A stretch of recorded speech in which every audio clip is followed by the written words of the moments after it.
우리 서부교회 다음으로 편안한 교회가 신덕교회예요. 왜냐하면 제가 제일 많이 왔어요.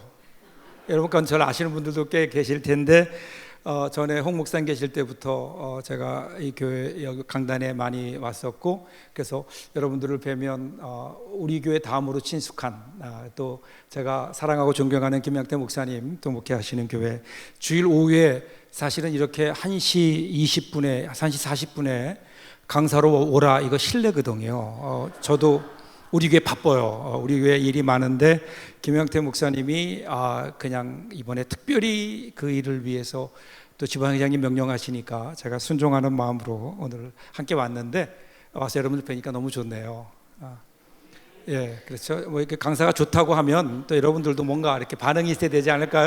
너무 좋네요. 예.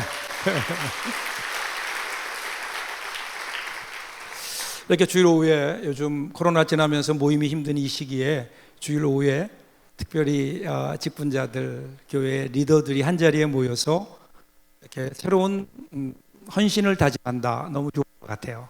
그래서 우리가 하나님을 부를 때 많은 호칭들이 있어요. 그죠? 호칭들이 있는데, 근데 그 호칭을 크게 정리하면 두 가지예요. 뭘까요?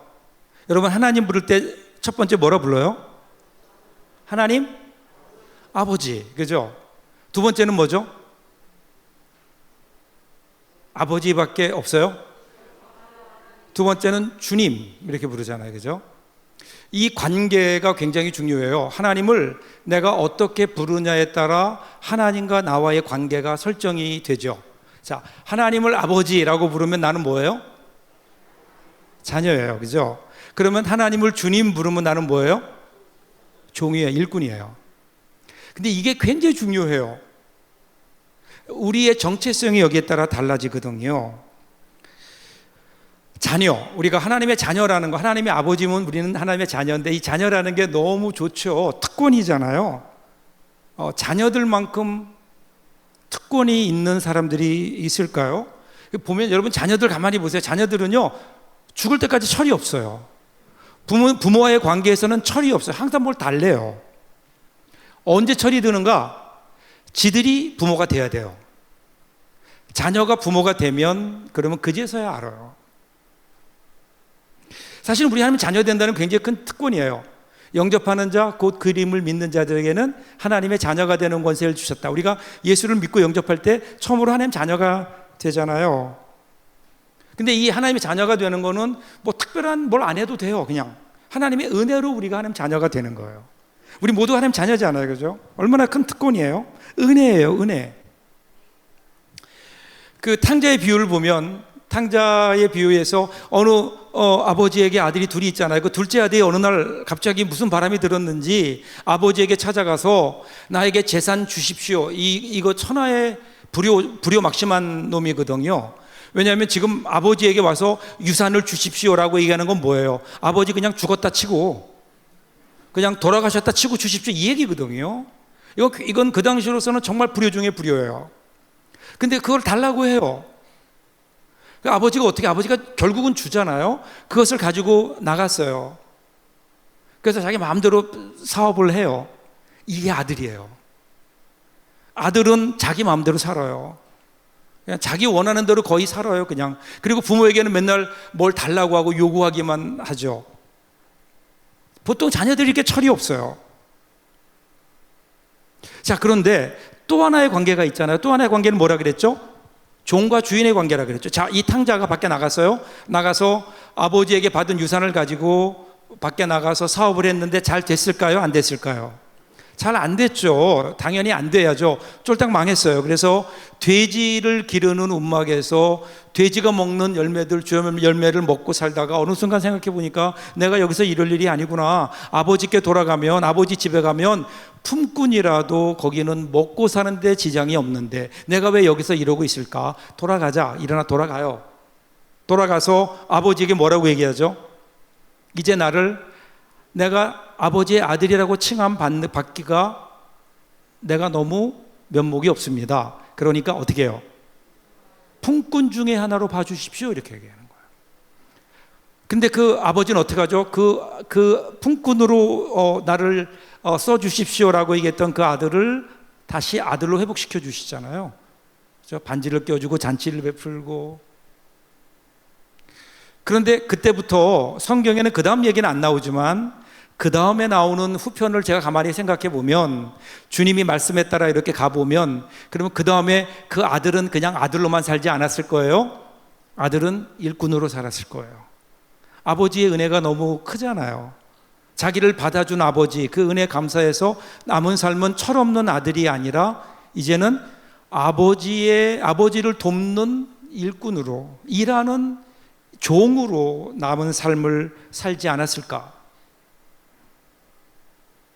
그래서 여러분, 그리스도인들 가운데 보면요, 하나님의 자녀로 사는 사람이 있고 일꾼으로 사는 사람이 있어요. 여러분은 어디에 속하세요? 옆에 있는 분들 한번 이렇게 얼굴 보세요. 이렇게 당신은 자녀입니까? 아니면 종입니까? 물어보세요.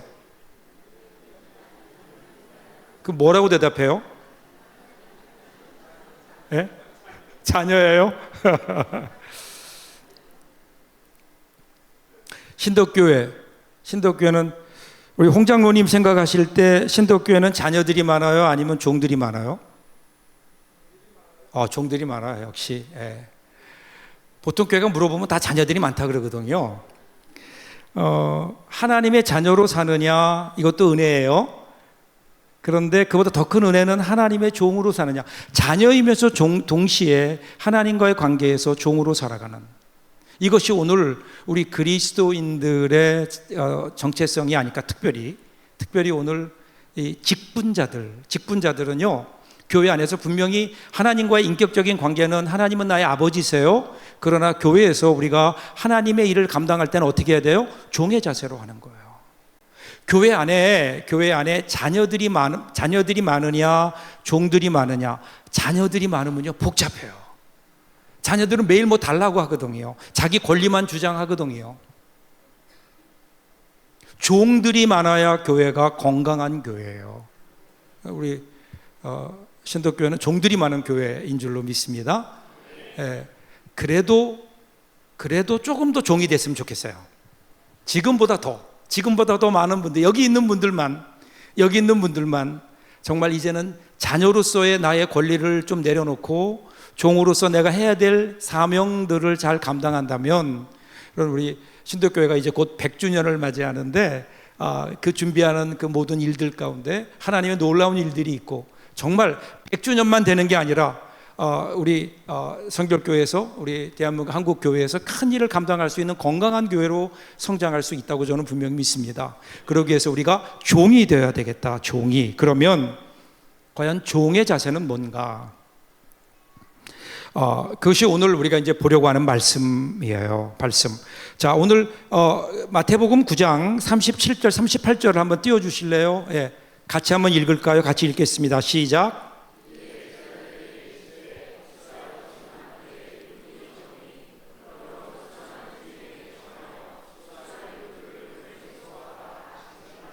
아멘.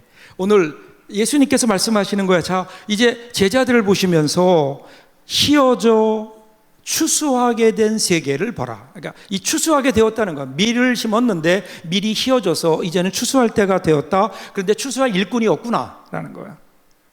그런 그 추수할 일꾼을 어떻게 하려는 거야? 추수한 일꾼을 보내주십시오. 주인에게 청하여 추수할 일꾼을 보내주십시오라고 그들에게 청하라, 이렇게 얘기하는 거야.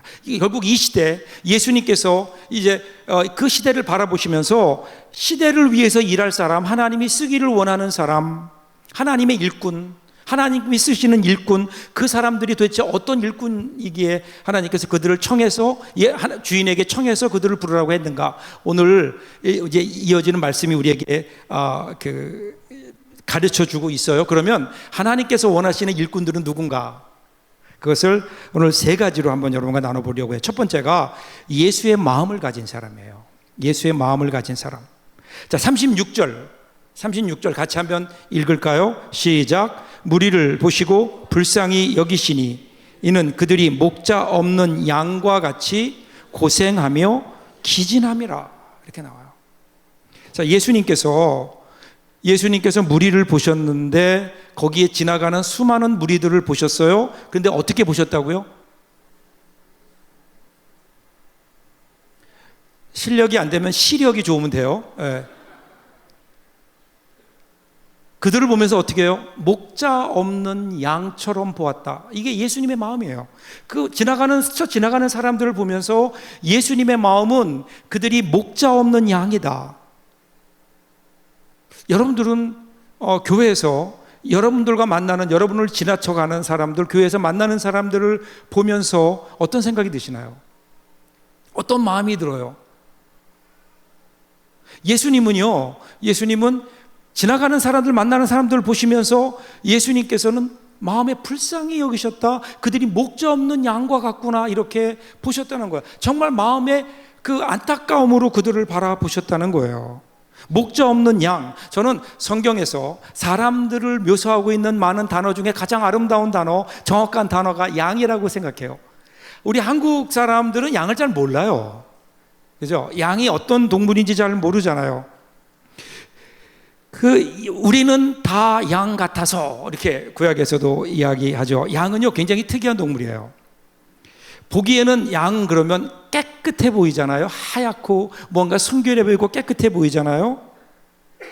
근데 막상 보면 가장 더러운 오물들이 묻어 있는 가장 더러운 동물 중에 하나가 양이에요. 그러면 양의 털이 이렇게 안으로 구부러져 들어가 있어요. 그래서 그 안에 보면요, 온갖 오물들이 다 껴요. 그래서 누군가 빼주지 않으면 그냥 오물들이 몸에 붙어 있는 거예요. 양은요, 방향 감각이 없어요. 그래서 여러분, 그 개나 고양이들은 잃어버려도 뭐 며칠 후에 찾아오고 막 이런 일들이 있잖아요. 양은 절대로 방향 감각이 없어요. 어디로 가는지를 몰라요. 기억을 못해요. 자기가 어디서 왔는지도 몰라요. 집을 찾지도 못해요. 그 다음에 겁이 많아요. 왜 겁이 많는가 하면요, 자구책이 없어요. 스스로 보호하는 능력이 없는, 하다못해 뭐 고슴도치는 가시라도 세우잖아요. 뭐 스컹크란 놈은 아주 고약한 냄새를 피우면서 도망가기도 하고 몸의 색깔을 변하기도 하고 뭐 여러 가지 자기를 스스로 보호하려는 어떤 자구책들이 있잖아요. 그런데 양은 없어요. 양은 자기를 보호할 그 어떤 무기도 없어요. 쉽게 오염되죠. 쉽게 방향 감각도 없죠. 자기를 보호할 수 있는 능력도 없죠. 자구책도 없어요. 아무것도 없어요. 이런 양과 같이 봤다는 거예요. 그런데 이 양이, 그럼 어떻게 이 양이 살 수 있는가? 양이 살 수 있는 방법은 딱 하나예요. 목자예요. 목자가 있으면 모든 게 해결돼요. 목자가 다 그걸 해결해 주는 거예요. 몸에 있는 오물도 깨끗하게 제거해 주고, 그리고 뭐 어디로 가야 될지 걱정할 필요 없어요. 양이 목자가 가자는 대로 가면 되는 거예요. 위험한 상황에 처하면 목자가 구해줘요. 그러니까 목자만 있으면 되는 거예요. 그래서 예수님께서 오셔서 뭐라고 말씀하세요? 나는 선한 목자다, 이렇게 말씀하시잖아요. 근데 지금 예수님께서 그들을 보시면서 뭐라고 말씀하세요? 목자 없는 양과 같다. 그러니까 이건 가망성이 없다는 거예요. 소망이 없다는 거예요. 이 불쌍히 여기는 마음. 우리에게 이런 마음이 있을까요? 우리 직분자로서 하나님이 기뻐하시는 일꾼들의 첫 번째는 이 주님의 마음을 가진 사람, 마음속에 영혼을 향한 안타까움이 있는 사람, 사람들을 바라보면서 불쌍히 여기는 마음이 있는 사람. 불쌍히 여긴다. 여러분, 이거는요, 무슨 측은지심을 가져라 뭐 이런 의미가 아니에요. 아유, 안 됐다, 어렵다, 이런 의미가 아니라 여기서 말하는 불쌍히 여긴다라고 하는 말은요, 영어로는 compassion이라는 말이에요. compassion. 이 compassion이라는 말은요, COM, 함께, passion, 고통을 함께 하는 거예요. 그 사람이 지금 당하고 있는 고통을 함께 공감하는 거예요. 그러니까 그들을 보면서 그들의 아픔이 나의 아픔으로 다가오는, 그들의 방황이 나의 방황이 되는, 이것을 불쌍히 여기셨다라는 거예요. 이걸 다른 말로 얘기하면요, 공감의 마음이에요. 여러분, 우리 일꾼들에게, 종들에게, 특별히 교회 직분자들에게 가장 중요한 게 뭘까요? 사람들을 바라보면서 공감하는 거예요. 여러분, 이번 우리 세미나 주제가 뭐예요? 예? 이웃에게 진심, 하나님께 전심. 제가 이거 깜짝 놀랐어요. 보통 하나님께 전심 이게 먼저 나오는데 이번 세미나는 사람에게 진심 이게 중요하거든요. 이게 먼저 나왔어요. 굉장히 중요한 거 진심이라는 게 뭐예요? 공감하는 거예요. 우리 그리스도인들이 가져야 될 첫 번째 마음, 특별히 우리 지도자들이 교회의 직분자들이 가져야 되는 마음은 성도들의 마음과 공감하는 거예요. 공감. 근데 공감하고 있는가? 이 공감이 되면 그러면 그때부터 그 공동체는 든든해져요. 공감하려면 내 입장보다는 상대방의 입장을 먼저 고려해야 되죠. 이 시를 한번 읽어볼까요? 이 시를 보면요, 말이 안 통해라는 시가 있어요. 제가 이렇게 점점점 있는 데까지 읽으면 그 다음에 여러분이 먼저 여러분들이 읽으세요. 위에 지금 나오는 대로 첫 번째 문단을 읽습니다. 제가 읽을게요. 쪽지 시험은 100점 맞았어? 숙제는 일기부터 써라. 이게 도대체 동시인데 이게 무슨 말일까요? 이게 말이 되나요? 지금 엄마와 딸이 얘기하는 거예요. 엄마와 자녀 간에 얘기를 하는데 이야기가 안 돼요. 서로 이야기는 많이 있어요. 근데 서로 통하지가 않는 거예요. 왜 그럴까? 관심이 달라요. 지금요, 아이는 토끼를 바라보면서 토끼가 아픈 것 같아서 마음이 아픈 거예요. 근데 엄마는 뭐라 그래요? 그렇죠. 성적에만 관심이 있어요. 성적에만. 서로 말은 오가는데 말이 안 통해요. 왜 그럴까? 이유가 있어요. 안 들어요. 말을 잘 듣질 않아요. 서로의 말을 듣지 않아요. 그냥 내가 하고 싶은 얘기만 해요. 교회는 다 오면은 사람들이 자기 얘기하고 싶어 해요. 목사님부터 자기 얘기 하잖아요. 막. 교회는 누구나 오면 자기 얘기를 하고 싶고 자기 마음을, 자기 상황을 내어놓고 싶고 그러잖아요. 그러면 또 누가 필요할까요? 그것을 들어주는 사람이 필요한 거예요. 자녀들은 와서 자기 얘기를 막 해요. 하고 싶은 얘기, 아팠던 얘기 다 해요. 그럼 그 얘기를 들어주는 사람이 필요해요. 그 사람이 일꾼이에요. 그 사람이 직분자예요. 그 사람이 청지기가 아닐까요? 들어야 돼요. 얼마나 잘 들어주고 있는가? 얼마나 잘 들어주고 있는가? 전에 제가 한번 소개한 것 같은데 잔 울트버그라는 목사님이 쓰신 책 중에 우리가 만나면 서로가 힘이 됩니다라고 하는 그러한 책이 있어요. 근데 우리가 만나면 힘이 됩니다. 이 책의 제목인데 그런데 원래의 그 제목, 영어 제목은 달라요. 영어 제목은 이렇게 돼 있어요. Everybody is normal until we get to know them. 아시는 분들 다 알아서 들으세요. 이것을 쉽게 번역하면 이런 거예요. 우리가 서로 알기 전까지는 우리 모두는 정상이다. 이 제목이 심오하죠? 우리가 서로 알기 전에는 서로 정상이에요. 근데 알고 나면 그때부터 어떻게 되는 거예요? 비정상이 되는 거예요. 여러분, 부부들 가만히 보세요. 부부들이 가끔요, 싸우고 와가지고 못 살겠다 그래요. 두 사람의 얘기를 들어보면 이 사람 따로따로 떼어놓고 보면 굉장히 정상이에요. 나름대로 일리가 있어요.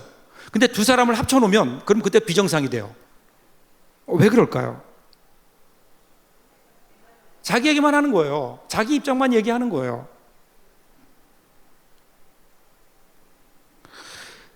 재미있는 것은 이 책의 1장이 고슴도치 딜레마예요. 여러분 고슴도치 아시죠? 고슴도치는요, 몸에 가시가 있잖아요. 그래서 같이 몸을 부대끼고 살 수가 없어요. 같이 있고 싶은데 같이 있을 수 없어요. 같이 있으면 어떻게 돼요? 서로 간에 상처를 줘요.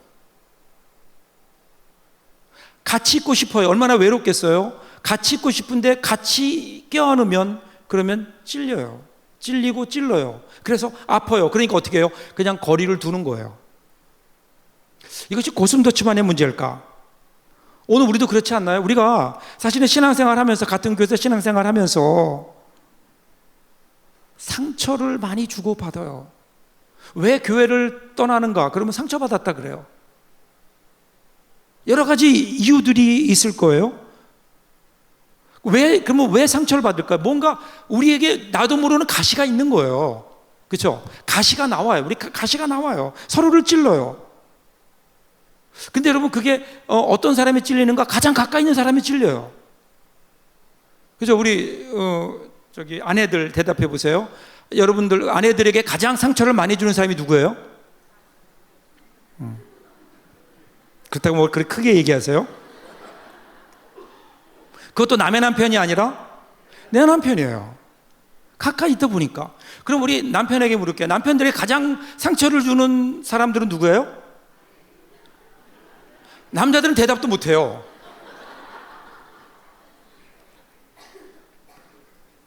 우리 안에 가시 때문에 이 가시들이 서로 찔러요. 그래서 아파요. 왜 우리에게는 가시가 있을까요? 여러분, 가시는요, 메마름이 만들어낸 결과예요.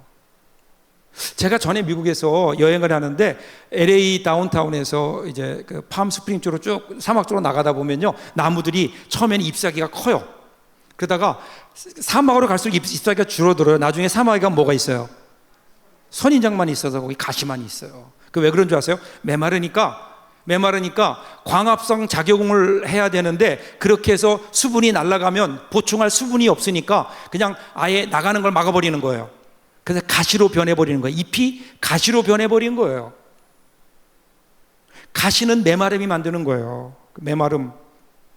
우리도 모르는 사이에 우리 가운데 메마른 마음들이 있다고요. 메마른 마음. 여러분 가만히 보세요. 교회 안에 보면요, 이상하게 뭔가 뾰족한 뭐가 있는 그러한 사람들이 있죠. 대부분이 그래요. 나도 모르는 사이에 내 말 속에 가시가 있어요. 내 마음 속에 가시가 있어요. 나도 모르는 사이에. 그래서 가까이 오는데 가까이 오니까 그 사람을 찔러요. 멀리서 보면 괜찮은 사람 같은데 가까이 가면 상처받아요. 왜 그런가 하면 우리 가운데는 가시들이 나도 모르는 사이에 있는 거야. 그럼 이 가시들이 왜 있어요? 우리 마음이 메말랐다고요. 그럼 우리 마음이 왜 메말랐을까요? 관심이 없고 누군가 공감해 주는 사람이 없어요. 내 마음이 메말라 버린 거예요. 그래서 거기서 가시가 나와요. 오늘 예수님께서 우리에게 말씀하죠. 나의 마음을 가진 자가 누구냐? 하고 싶은 얘기, 자기 하고 싶은 얘기 하지 말고 네 마음으로 보지 말고 내 마음으로 내가 영혼들을 불쌍히 여기는 마음으로, 긍휼히 여기는 마음으로, 눈물과 함께 보는 젖은 눈으로 바라보는 그 마음으로 사람들을 바라볼 줄 아는 예수님의 마음을 가진 사람들, 그 사람이 누구냐? 하나님께서는 그 사람을 통해서 오늘 이 시대에 하나님의 일들을 이루어 가시겠다는 거야. 저와 여러분이 그런 마음을 가지면 얼마나 좋을까요? 예수님의 마음, 한마디로 얘기하면 공감의 마음이에요. 공감의 마음. 우리 특별히 직분자들은요, 교회 오면 내 기분 생각하기 전에 내 주위에 함께 신앙생활하고 있는 우리 소그룹 안에 있는 사람들, 나와 내 옆에 앉아있는 사람들, 혹시 그 사람 마음에 아픔이 있지는 않을까? 그 사람을 이러한 마음으로, 불쌍한 마음으로, 함께 공감하는 마음으로 좀 바라볼 수 있다면, 그리고 그들의 마음을 공감하며 그들과 함께 할 수 있다면, 여러분, 우리 이 신도 공동체 안에 있는 가시들은 한순간에 없어지지 않을까요? 가시가 없는 공동체 살만하지 않아요? 그러면 그때는 정말 하나님의 나라가 우리 가운데 좀 더 가까이 온 것 같지 않을까요? 그거는 관심부터 시작해요. 그러기에 우리 직분자들은 오면 내가 아니에요. 주위에 있는 사람들의 관심을 좀 가져보세요. 옆에 있는 분들 한번 보세요. 그렇죠? 그분들 좀 더 관심을 가지고 서로를 공감하고 배려할 줄 아는 그 사람들이 바로 여러분들인 거예요. 직분자들. 예수의 마음을 가진 사람. 두 번째는요, 예수의 방법을 가진 자예요. 예수의 방법을 가진 자. 35절을 같이 한번 읽어볼까요? 같이 읽습니다. 시작. 예수께서 모든 성과 촌에 두루 다니사 회당 가운데서 가르치시며 천국 복음을 전파하시며 모든 병과 모든 약한 것을 고치시니라. 오늘 우리가 살고 있는 이 시대를 보면요, 아주 급변하는 시대를 살고 있잖아요. 급변하는 시대. 클릭 한 번만으로 이전에는 우리들이 생각하지 못했던 온갖 인포메이션들이 우리 가운데 쏟아져 들어와요. 그러면서 우리의 어떤 사고의 방식이 바뀌기 시작했고요. 그리고 교회도 이러한 것에 영향을 받고 있어요. 그렇죠? 그리고 그렇게 영향을 받을 수밖에 없어요. 이러한 세상 속에서 우리가 옛날 것만 고집할 수 없잖아요. 분명히 우리도 달라져야 돼요. 한국 교회가 오히려 늦죠. 세상은 21세기를 지나서 달려가고 있는데 여전히 우리는 20세기에 머물러 있는 것이 아닌가, 교회는. 다시 한번 우리도 이러한 것에 이 세상에 복음을 전하기 위해서 우리가 변화되어야 될 것을 변화해야 되는 거예요. 그럼에도 불구하고 아무리 변해도 변해서는 안 되는 게 있어요. 그게 뭐냐면 하나님께서 하나님 나라를 위해서 보여주신 방법들이에요. 우리 마음대로 하는 게 아니에요. 예수님께서 보여주신 오늘 말씀 보면 거기 나오죠. 예수께서 모든 성과 촌에 두루다니사 회당에서 가르치시며, teaching, 가르치시는 거예요. 그 다음에는 preaching, 그들에게 선포하셨어요. 전파하셨어요. 그 다음에 모든 병과 악한 것을 고치셨어요. healing. 이 세 가지 방법이에요. 예수님께서 말씀을 선포하시고, 그 다음에 그 말씀을 가르치시고, 그 다음에 연약한 그리고 병든 육체를 그리고 마음을 힐링, 고치셨다고요. 고치셨어요. 이것은 지금도 변함이 없는 거예요. 이것은 변함이 없이 이 방법을 사용하게 되는 거예요. 자, 그런데 이 세 가지 방법이 한 가지 공통의 도구를 사용하고 있다는 거예요. 그게 뭘까요? 하나님 말씀이에요. 자, 가르쳐요. 뭘 가르치죠? 내 아이디어를 가르치는 게 아니에요. 그렇죠? 내 아이디어가 아니에요. 내 생각이 아니에요. 나의 방법이 아니에요. 뭘 가르쳐요? 하나님의 말씀을 가르치는 거라고요. 하나님의 말씀을.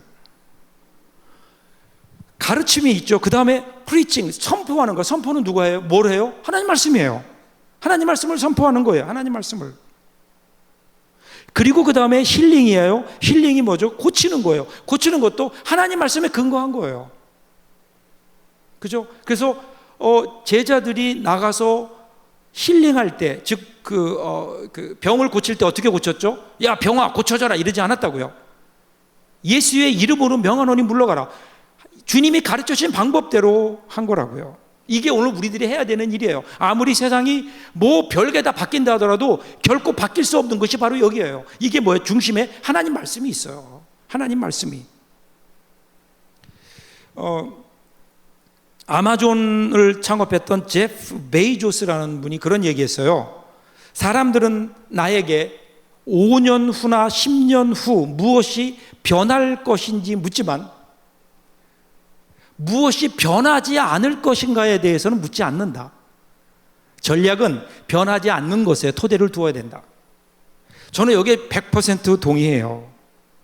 오늘 우리는 자꾸만 뭐가 앞으로 미래가 어떻게 변할 것인가 여기에만 관심을 갖는데, 그런데 여러분 그러면 어떻게 돼? 거기에 전략을 세우면 변할 것을 보면서 전략을 세우고 하다 보면 상황이 바뀌면 또 바뀌어야 되잖아요. 그렇지 않아요. 변하지 않는 게 있다고요. 변하지 않는 것, 무엇이 변하지 않을 것인가, 여기에 기초를 두어야 되죠. 그래야 흔들림이 없는 거예요.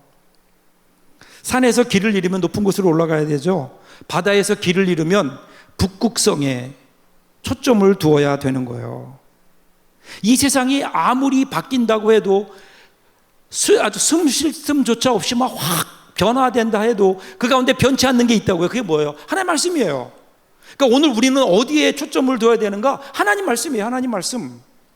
오늘 이 시대가 왜 이렇게 흔들리는가? 그러면 말씀 위에 서지 않아서 그래요. 하나님 말씀. 특별히 직분자들이, 교회 중직자들이 하나님 말씀 위에 서서 말씀이 뭐라고 말씀하시는지, 말씀이 나에게 요구하는 게 무엇인지, 말씀대로 사는 게 무엇인지에 대한 고민 없이 그냥 오늘 내 현실 속에서 내 생각대로 다른 사람 사는 대로 살려고 하다 보니까 언제부턴가 여러분 한국 교회 안에 경제적인 논리가 들어왔다고요. 우리는 믿음의 논리대로 사는 사람들 아니에요? 저는 교회를 보면서 가장 안타까운 게, 뭐 저희 교회도 제가 그렇게 얘기하지만, 언제부턴지 우리 예수 믿는 사람들이요, 할 수 있는 일들만 해요. 할 수 있는 일들은 세상 사람도 해요. 가지고 있는 돈만큼만 하려고 해요. 그러니까 하나님의 일이 이루어지지 않는 거예요. 하나님의 일은 어떤 거? 믿음으로 하는 거 아니에요? 하나님 말씀 따라 하는 거 아니에요? 아멘 소리가 별로 안 나네요. 여기. 그래서 하나님의 사람들은, 특별히 우리 직분자들은, 하나님의 교회는요, 우리 힘으로 뭘 하는 게 아니에요. 하나님의 뜻이기 때문에 우리 힘이 부족하고 능력이 부족해도 우리는 그걸 기도하며 그 일을 감당하는 거예요. 그러면 성령께서 우리에게 필요한 거 부어주세요. 그래서 그 일을 감당케 하신다고요. 이게 여러분 예수 믿는 사람들 아니에요? 말로만 매일 할 수 있거든요. 무슨 말이냐, 믿는 자에게 능치 못할 일이 없으리라. 이게 아니라 우리 삶 속에 이것이 하나님의 뜻이라면, 하나님 말씀이라면 그 말씀대로 이루어질 줄 믿습니다. 그리고 여러분, 우리는 믿음으로 나가는 사람들이 그리스도인들 아니에요? 그 과정에서 어떻게 해요? 야, 어떻게 우리가 이 일을 이루었지? 그저 우리가 한 거라고는요, 그냥 여리고성 열쇠밖에 돈 거밖에 없는 거예요. 근데 지들이 알아서 무너진다고요. 이게 하나님의 역사인데 오늘 우리가 이 귀한 것을 잊어버리고 있는 것은 아닌가? 하나님 말씀. 그러기 위해서 저는 여러분들이 몇 가지 제안을 해요. 좀 말씀에 관심을 좀 가지세요. 말씀, 하나님 말씀, 풍부한 성경 지식이 있어야 돼요. 우리 직분자들 마음속에 말씀에 대한 갈급함과 말씀에 대한 지식이 있어야죠. 그렇죠? 성경 공부 열심히 하세요. 하나님 말씀에 대해서 여러분들 충분한, 그리고 그 넓은 지식들, 깊은 지식들을 우리가 가지고 있어야 돼요. 하나님이 무엇을 원하시는지 그건 성경이 우리에게 가르쳐줘요. 성경을 떠나서 내 생각대로 사는 거 아니에요. 풍부한 성경 지식이 있어야 돼요. 이를 위해서 여러분 좀 묵상하는 습관을 좀 가지세요. 깊이 묵상하는, 이 묵상이라고 하는 것은 뭐냐면요, 묵상은 원래 의미가, 소가 되새김질 하잖아요. 소가 여물을 먹어요. 먹은 다음에 위에 집어넣었다가 때가 될 때마다 꺼내서 또 씹어요. 그러면서 영양분을 계속 공급하는 거예요. 이게 여러분 묵상이라고요. 묵상이라고 하는 것은 머리에, 귀로 들었던 것들이 우리 머리에 머무르지 않고 이 머리에서 우리 가슴으로 내려오는 과정이 묵상이에요. 그냥 말씀만 듣는 게 아니에요. 지식만이 아니에요. 우리의 삶을 변화시킬 수 있는 우리 마음속에 묵상하며 주님의 음성을 듣는 그러한 직분자, 그뿐이 아니죠. 그 다음에는 그 말씀대로 살려고 애를 쓰는, 여러분 이것이 실천, 이것이 중요하지 않을까요? 오늘 우리 한국 교회의 가장 큰 어려움 중에 하나가 말씀은 많이 아는데 말씀대로 살려고 하는, 말씀을 실천하는 사람들이 별로 없다는 거예요. 말씀을 실천하지 않으니까 말씀이 실천될 때 우리 가운데 주시는 하나님의 능력을 우리들이 경험하지 못해요. 그냥 말씀은 말씀이야. 그거는 그냥 성경에나 나오는 얘기지 내 상관은 상관이 없어. 그게 왜 그러냐면 실천해보지 않아서 그래요. 한번 실천해보세요. 말씀을 실천해보면 여러분 삶이 달라진다니까요. 말씀대로 하나라도 좀 붙들고 살려고 노력을 해보세요. 이 신덕교는 제가 여러 번 와서 뭘 설교했는지 모르겠어요. 전에 이 설교를 했는지 안 했는지 모르지만 뭐 할 수 없어요. 들어도 두 번 들으면 되니까. 여러분 하나님 말씀 가운데 실천할 때 제가 확인해 보는 방법이 있어요. 자, 성경에 보면 누가 여러분의 오른뺨을 때리면 그 다음 어떻게 해요? 네? 그래 보셨어요? 가장 우리가 알고 있는 거예요. 대답은 잘하잖아요. 지금 정답은 알고 있어요. 오른뺨을 때리면 그러면 왼뺨을 대줘야 돼. 이게 하나님의 말씀이에요. 자, 근데 그 말씀대로 살고 있느냐라는 거예요. 그 누구를 한 번에 해보았느냐? 누가 나에게 모욕을 줬을 때, 더군다나 여러분 옛날에는 오른손잡이인데 오른손잡이가 오른뺨을 때린다? 보통 오른손잡이가 상대방의 뺨을 때리면 어느 쪽 뺨이에요? 왼쪽 뺨이에요. 근데 오른쪽 뺨을 때린다? 이건 무슨 얘기일까요? 이렇게 치는 거예요. 손등으로. 이건 모욕 중에 모욕이잖아요. 모욕을 당했을 때 그때 그 모욕을 당하면서 우리 주님이 나에게 오른뺨을 때리면 왼뺨을 대주라 그랬지. 그래서 왼뺨을 대주려고 노력을 해봤느냐는 거예요. 그러면 목사님 어떻게 해요? 못해요. 내 오른뺨을 때리면요 그놈의 오른쪽 다리라도 부러뜨려야지. 이게 어떻게 왼뺨을 내줍니까? 이러니까 우리 삶에 하나님 말씀을 실천하는 기쁨과 말씀이 나타나는 능력이 없다고요. 한번 해보세요. 정말 이를 악물고 주님 그렇게 순종하라고 했으니 내가 나의 왼뺨을 들이댑니다라고 하면 들이대보시라고요. 그럼 그 다음에 어떤 일이 일어나는가? 확인이라도 해봐야 될 거 아니에요. 하나님이 정말 그렇게 말씀하셨으면 그대로 되는지 한번 확인을 해봐야 될 거 아니에요. 그게 믿음 아니에요? 한번 확인해 보세요. 근데 우리는 실천을 안 해요. 알기는 아는데 실천하지 않는 사람이 바리새인이에요. 가르치기만 해요. 말만 해요. 사랑해야 된다. 뭐 희생해야 된다. 율법을 지켜야 된다. 실제로 지키지 않아요. 그러니까 우리 삶에 말씀의 능력이 나타나지 않아요. 말씀을 실천하는 직분자들, 말씀대로 살려고 애쓰는 사람들, 그런 교회가, 그런 직분자들이 있는 교회가 얼마나 건강하고 얼마나 행복할까요? 요한 웨슬레가 그런 얘기했어요. 하나님, 저에게 하나님 말씀에 사로잡힌 사람 100명만 주십시오. 그러면 세상을 뒤집어 놓겠습니다. 이거는 사도 요한 웨슬리만의 이야기일까요? 우리 김영태 목사님도 같은 기도하실걸요? 하나님 말씀에 붙잡혀서 말씀을 실천하고 말씀대로 살아가는 사람 100명만 나에게 주십시오. 이 세상을 뒤집어 놓겠습니다. 가능해요. 정말 그런 사람이 100명만 있다면 여러분, 이 세상이 뒤집어진다고요. 그런데 없으니까 이 세상이 지금 뒤집어지지 않는 거 아닐까요? 그리고 그 없는 카테고리에 우리도 속해요. 말씀대로 실천하려고 하는 작은 일부터 좀 실천하세요. 말씀을 듣고, 말씀을 배우고, 말씀을 묵상하고, 말씀대로 실천하고, 그럴 때 여러분, 거기에서 변화가 일어나지 않을까요? 주님이 원하시는 사람, 이 사람이에요. 말씀을 믿고, 말씀을 듣고, 말씀을 묵상하며 말씀대로 실천하는 사람, 즉 예수 그리스도의 방법을 가지고 있는 사람, 그 사람을 예수님께서는 지금도 하나님의 일을 위해 쓰세요. 자, 마지막 세 번째, 12분 남았어요. 마지막 세 번째, 예수님의 능력을 가진 사람의 10장 1절을 같이 읽겠습니다. 시작. 예수께서 그 12제자를 부르사 더러운 귀신을 쫓아내며 모든 병과 모든 약한 것을 고치는 권능을 주시니라. 저는 이 시대가, 교회는 이렇게 많은데 왜 세상이 변화하지 않을까? 그 이유가 뭘까요? 교회는 많아졌는데, 사람은 많아졌는데 능력은 없어졌어요. 교회 안에 능력이 나타나지 않아요. 그죠? 설교는 많이 하는데 설교 안에 자꾸만 능력이 없어져요. 사람이 변화되지 않아요. 티칭은 있는데 능력이 없어요. 왜 이런 능력들이 우리 가운데 나타나지 않을까요? 여기 계신 우리 어르신들 가운데 옛날에 우리 기도하며 우리 전 세대 교회는 교회가 여러 가지로 엉성하고 교회가 좀 보면 뭔가 부족한 듯 보였지만, 근데 거기에는 눈물이 있었고 능력이 있었고 회복되는 역사가 있었고 막 이런 능력들이 일어났잖아요. 근데 오늘 왜 이런 능력이 나타나지 않을까? 보세요. 오늘 예수님께서요, 이 제자들을 보내시면서 그냥 보내신 게 아니에요. 더러운 귀신을 쫓아내며 모든 병과 모든 약한 것들을 고치는 권능을 주셨다고요. 누구에게요? 예수님의 일꾼들에게. 우리에게도 주셨다고요. 근데 문제는 뭘까? 우리가 사용하지 않아요. 우리가 그 능력을 사용하지 않는 거예요. 지금도 동일하게 우리 주님은 저와 여러분을 직분자로 세워주시면서 이러한 능력을 우리에게 주셨다고요. 근데 오늘 우리가 그것을 사용하지 못하고 있는 것은 아닌가?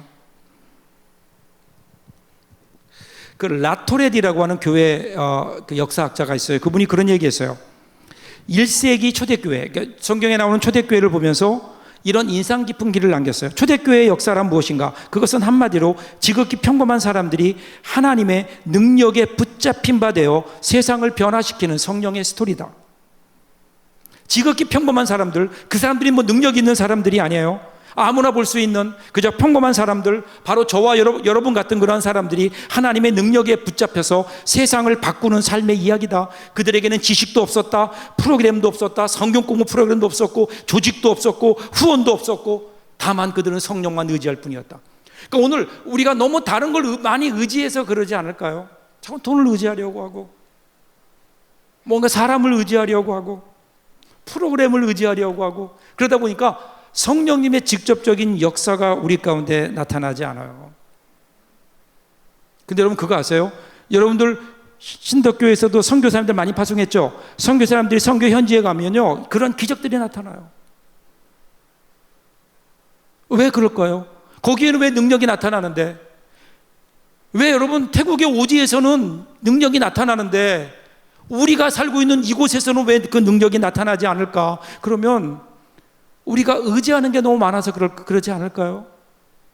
선교사님들이 선교할 때 의지할 게 없어요. 말도 안 통하죠. 아는 사람도 없죠. 그러니까 누구를 의지할까요? 하나님밖에 의지하지 못해요. 하나님밖에 의지하지 않으니까 하나님도 그를 통해 역사하시는 거 아닐까요? 방법이 좀 없어야 돼요. 어떨 때는 너무 방법이 많아요. 우리가 의지하는 게. 방법이 없으면 하나님의 능력이 나타나요. 어느 분이 유명한 얘기했어요. 어떤 사람이 성지순례 갔는데요. 성지순례 가면 유명한 게 바가지가 유명해요. 바가지 요금. 한 번은 성지순례 갔는데 요단강에 배가 있는데 배가 그러대요. 지금 예수님께서 풍랑을 당하셨던 그 바다라고 얘기하면서 거기까지 가는데 예수님께서 무리를 걸으셨던 그곳까지 가는데 공짜래요, 배가. 이 사람이 공짜라니까 얼른 탔어요. 타서 거기까지 갔거든요. 근데 올 생각을 안 하는 거예요. 왜 그러냐니까 가는 데만 공짜고 올 때는 돈을 2배로 내야 된다는 거예요. 그 사람이 그때 웃으면서 한 얘기가 예수님이 바다를 걸으셨던 건 이유가 있구나. 뭐 그랬다 그래요. 능력이 방법이 없을 때 철저하게 성령님만 의지할 때 그때 여러분 능력이 나타나요. 누굴 통해서? 우리를 통해서. 하나님의 능력만을 의지하는 사람들을 통해서. 방법이 없으니까 어떻게 해요? 그냥 하나님만 의지하는 거예요. 제가 미국에서 목회할 때요, 청년들을 가르쳤어요. 근데 한번 멕시코에 있는 오지 쪽으로 단기 선교를 갔어요. 우리 직분자들은요, 가능한 대로 단기 선교 많이 참여하시면 좋아요. 갔는데 제가 이제 인솔에서 갔는데 거기에 장로님 아들이 하나 있는데 그 장로님 아들이 여기 우리 신도교는 아니지만 그 장로님 아들이 아주 집 나간 탕자 같은 놈이에요. 정말 말을 안 듣고 머리도 막 이상하고 막 누가 봐도 막 문신 여기다 이렇게 하고 막 있어요. 그 당시만 해도. 이 장로님의 평생 십자가가 그거예요. 그 평생 기도 제목이 쟤 좀 어떻게 좀 변화됐으면 좋겠다. 걔가 고등학교를 졸업하고 이제 대학을 가야 되는데 그때 기다리고 있는데 그때 딜을 한 거예요. 너 이번에 선교 가면 내가 스포츠카 사줄게. 그 장로님이 돈이 좀 있었거든요. 얘가 스포츠카에 꽂힌 거예요. 그래서 따라온 거예요. 2주 동안을. 멕시코 가서 처음부터 뭐 삐딱하고 말도 안 듣고 막 그러다가 어쨌든 가니까 잘 어느 정도 동화돼서 마지막 날 그 선교사님이 그러는 거예요. 선교사님이 갑자기 저도 깜짝 놀랐어요. 갑자기 여기 지금 앞을 보지 못하는 사람, 그 다음에 잘 걷지 못하는 사람, 아픈 사람, 병자들 앞으로 다 나오래요. 여기 있는 분들이 기도해 줄 거래요. 그리고 거기에 서 있는 사람들 중에 걔도 있었어요. 근데 걔 앞에 누가 왔는가 하면 한 명씩 나오는 거예요. 나오는데 앞에 서는데 걔 앞에 누가 섰냐면 눈을 보지 못하는 한 젊은 청년이 나와 쓴 거예요. 저도 제가 그때 인솔하고 갔는데 속으로 왜 우리가 뭘 한다고 쟤네들을 나와서 만약에 아무 일도 안 일어나면 어떡하지? 얼마나 걱정이 됐겠어요. 제 믿음이 별로 없거든요. 그 나와서 막 기도하는데 얘도 어쩔 수 없이 기도하는 거예요. 막 기도하는데 이게 웬일이야? 아무런 일도 일어나지 않는데 그 앞에 있던 그 눈을 보지 않았던 그 사람만 눈을 뜬 거예요. 누가 제일 놀란 줄 아세요? 걔예요, 걔. 자기가 했지만 자기도 왜 그런지 모르는 거야. 충격을 받았어요. 그래서 돌아와서 얼마 후에 신학교 갔어요. 지금 어디 목회를 하고 있는지 그 다음은 제가 미국을 떠나서 모르겠는데, 여러분 여기에 능력이 있다니까요. 우리가 내 힘으로 내 생각으로 뭘 자꾸만 하려고 하니까 그 능력이 나타나지 않아요.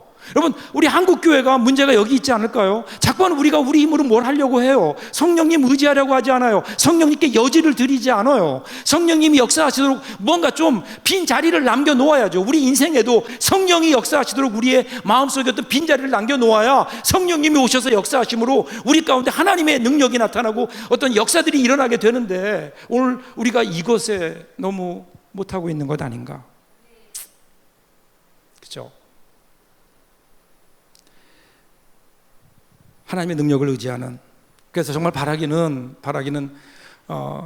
우리 신도교회가, 요즘 교회가 너무 담을 쌓아요. 세상으로부터 자꾸만 담만 쌓아가려고 해요. 그러니까 사람들이 교회 나오는 너무 어려워요. 담을 쌓는 교회 망할 교회예요. 하나님이 기뻐하시는 교회는 세상을 향해 길을 내는 교회예요. 세상을 향해 길을 닦는 교회. 그때로 우리가 닦아놓은 길을 통해서 사람들이 우리에게 이 교회를 향해 나올 수 있지 않을까요? 오늘 저와 여러분들에게 오늘 이번 그 정직기 훈련을 통해서 이러한 세상을 향해 길을 닦는 놀라운 일들이 일어날 수 있기를 바랍니다. 오늘 말씀 정리하고 마칠게요. 세 가지 제가 말씀드렸어요. 이따 토의할 때도 잘 토의하셔서 여러분들 좋은 결과 있기 바라고요. 공감해야 돼요. 공감. 그렇죠? 내가 아니라 다른 사람들의 마음을 같이 예수님의 마음으로 공감해 주는 거예요. 하나님 말씀에 좀 붙잡혀 살아보세요. 우리 믿는 사람들이 뭘 가지고 하겠어요? 그리고 성령님께 여러분의 삶을 드려보세요. 교회도, 교회 사역도 성령님께 교회 사역의 빈 공간 중심을 내어드리세요. 그분이 역사하시도록. 그러면 여러분, 우리 신덕교회는 정말 하나님이 기뻐하시는 교회, 이 세상에서 가장 아름다운 교회로 하나님께서 성장시켜 갈 것이고, 그것을 여러분들을 통해서 이루실 줄로 믿습니다. 기도하겠습니다. 하나님 고맙습니다.